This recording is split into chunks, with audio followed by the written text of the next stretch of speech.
We've a mission for you. Ready?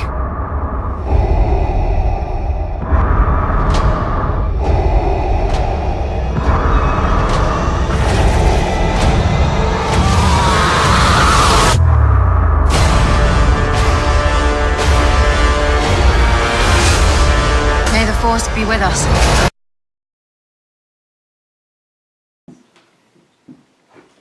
Just got back. Went to go see Rogue One. I have to admit there was an anticipation of a different animal. Sorry, now let me stop playing. I will admit that that was definitely a home run. I had to put it out there on social media. I felt like they did a really good job as far as bringing most of the old characters back. The way they kind of reminisce just a little bit of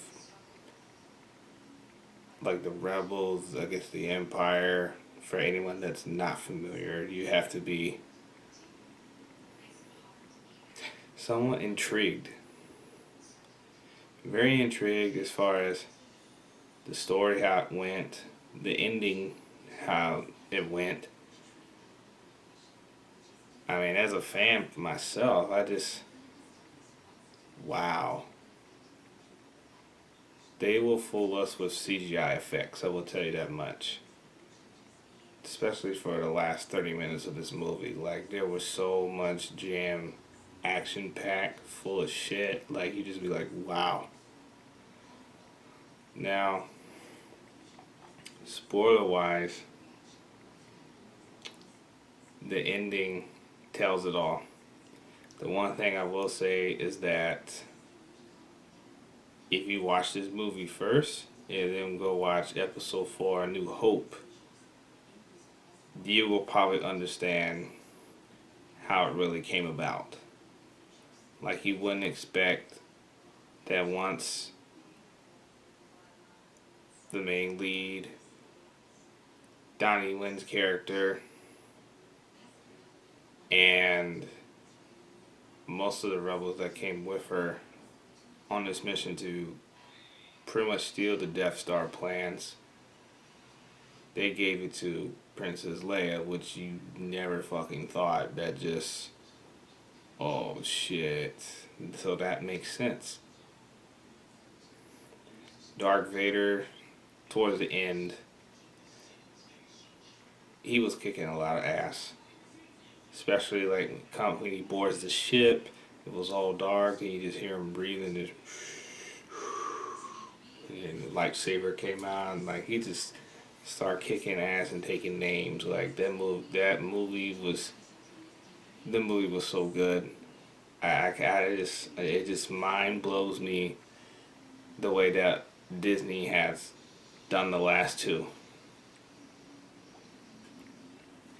I'm not gonna lie, in the beginning, there was no intro for this one. They set themselves apart from the other Star Wars movies, which they did. They achieved that. You know, the story itself about Jen's father who happened to help with creating the Death Star. Which, by the way, I didn't even know that the Death Star can even go into fucking hyperdrive. If some of y'all noticed when you were watching it, there's a massive object coming out of hyperspace. It was like, you serious? Shit. Yeah, back to what I was saying. Father pretty much loopholed the Death Star. So there was a sequence where you can actually detonate it, which makes a lot of sense for episode 4 and 6. If you really pay attention, if you really are a Star Wars enthusiast, like you'll be watching it hundreds of times and you know what I'm saying, you never miss a beat as far as like paying attention to detail. I will admit that it felt pretty good to see some of the old characters back, like C-3PO, R2-D2, cantina. You know, if y'all remember on episode 4, it was Obi-Wan that cut his arm off. You know, so yeah, this movie did a whole lot. I like how they went down to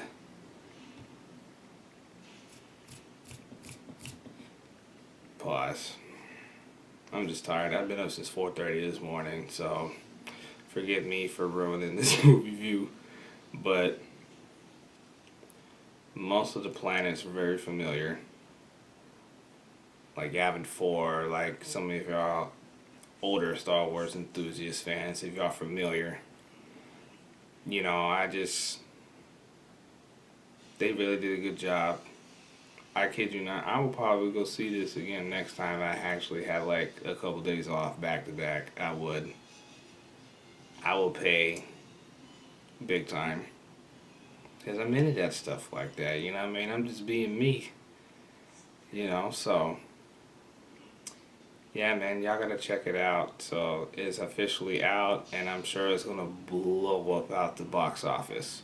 So this is my BG review. So